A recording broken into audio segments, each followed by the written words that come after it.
Hello, fourth graders. It's Miss Parzik. What you're going to need for this activity is a piece of paper and a pencil. If you have two different colors, that would work awesome, but not necessary.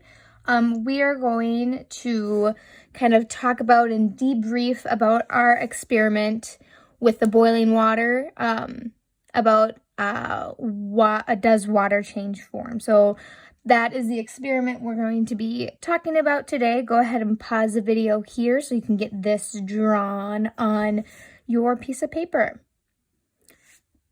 All right, so I'm just going to walk us through what happened during our experiment here. And as you are listening and writing, follow along with me here.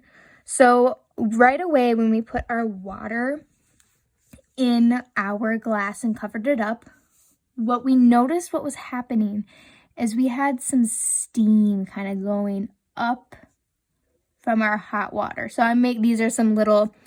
this is like some steam coming up, some drawing of that. And I'm drawing some arrows because it kind of went up out of the water. So I'm going to label right here what happened. So the hot water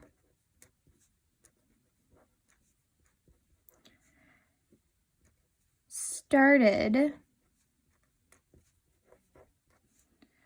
to form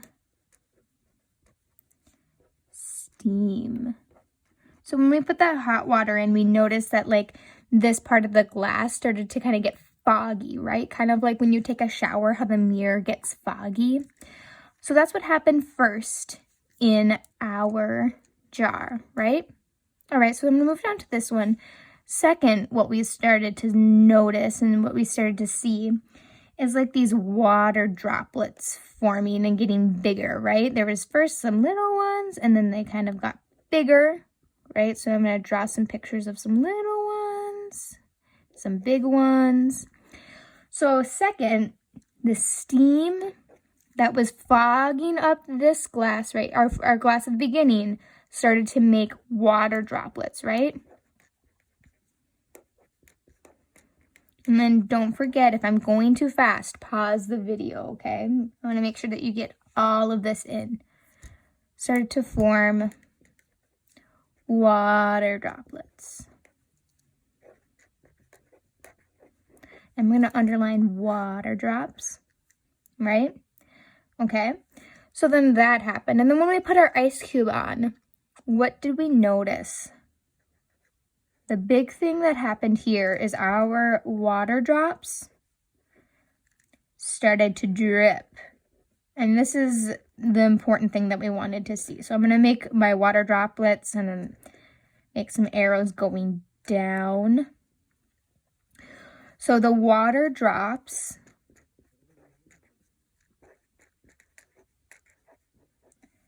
fell, I'm going to underline fell, back down into the water.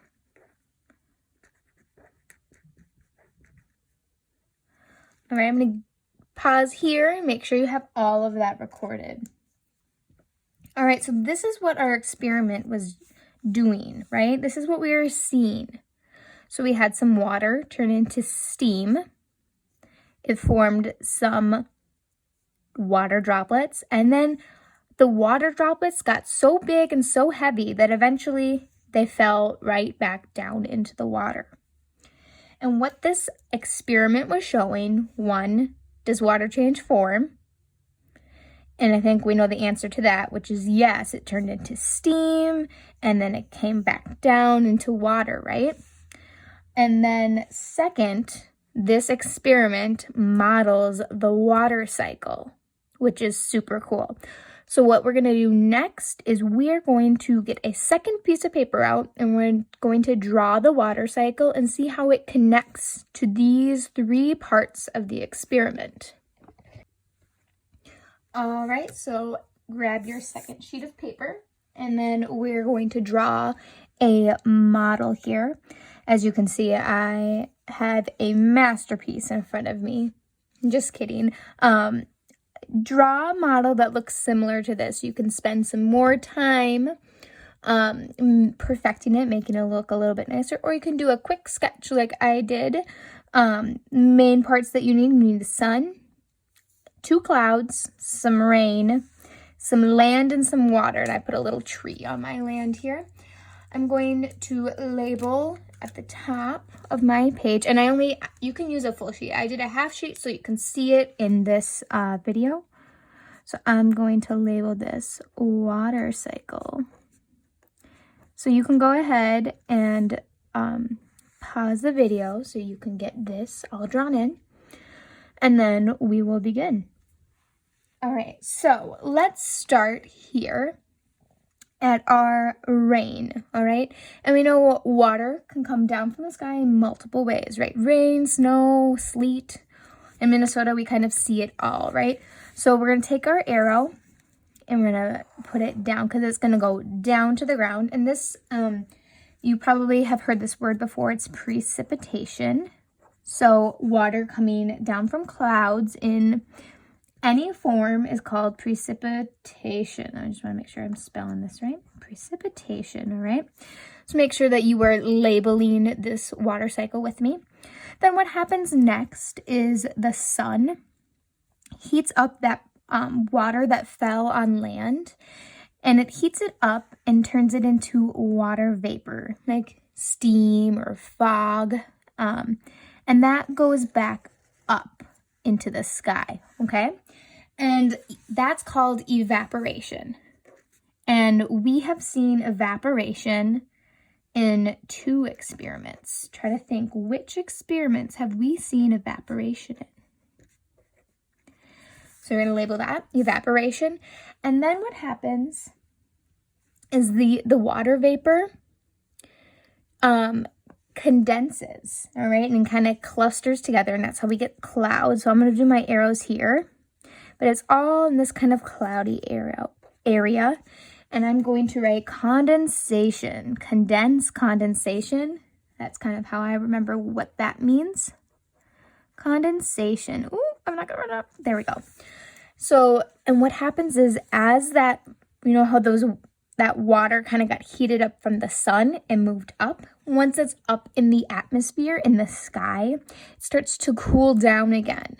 And then it turns into a heavy cloud. And once that cloud is too heavy, then it releases some of that water into precipitation.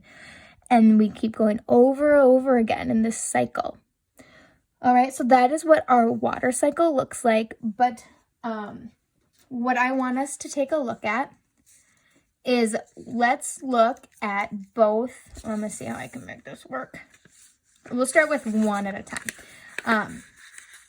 Let's take a look at our experiment with the jars and see where this experiment fits on our water cycle, okay? All right, so first things first is the hot water started to steam, right, and move up and fog up this glass. Where do you think that goes? Do you think that's precipitation, evaporation, or condensation? That water steaming up. So that's actually evaporation. So since I put a number 1 here, I'm just going to put 1 over here so I remember that it goes with my experiment. This does not mean that this is the first thing that happens. Remember, this is a cycle. It's continuous. There's not really a start or a stop. All right, so I'm going to flip over to my second. Thanks for bearing with me here. Do some masterful folding. So the second part in our experiment was the steam that was on our glass started to form water droplets, right? Started to get bigger, started small and get larger. So where do you think on our water cycle step 2 in our lab happened, or in our experiment? By condensation. So let's put a number 2 here so that we know this drawing and this cycle go together and you can look at them together. All right. So first, hot water steamed up, right? So that hot water was hot, like the water that we had was hot, right? We boiled it. So because it was so hot, it started to evaporate. Then once it got away from this, all the hot water, once those, like all the little specks of water over here got away from this hot water, then it started to get bigger droplets, right? And that brings us to number 3. And when we put our ice cube on top, that cooled it even faster, right? And that made it fall back into the water. So what step in the water cycle is this part modeling here?